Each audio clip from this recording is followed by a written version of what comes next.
Começando pelas keycaps, infelizmente eu não vou conseguir mostrar retirando elas da embalagem, mas elas ainda estão na caixa. A cor que eu escolhi foi cinza com lilás porque eu achei que combinaria com o resto do teclado, já que a case do teclado vai ser roxa.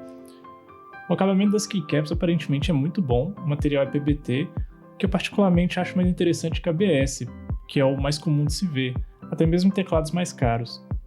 O ABS ele costuma ficar brilhoso e deixar marcas de dedo com muita facilidade, enquanto que o PBT esse processo demora muito para acontecer.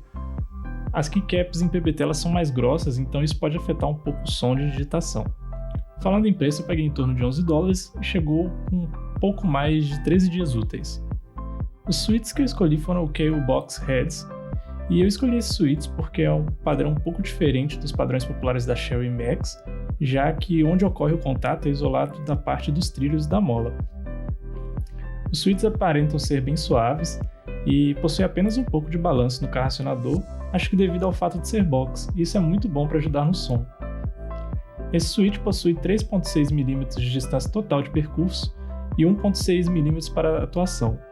A força de operação é de 45 gramas e eu estava acostumado com o Temus Browns, que tem a força de operação entre mais ou menos 55 gramas, então eu senti que os KO Box Heads são bem mais leves para apertar.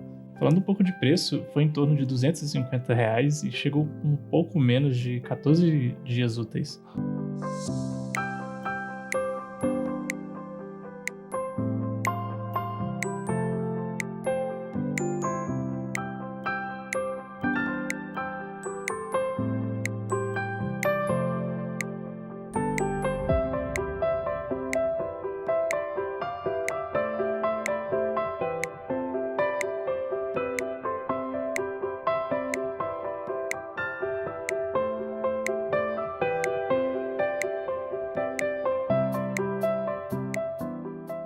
A case que eu escolhi ela é de alumínio anodizado e tem um roxo quase lilás.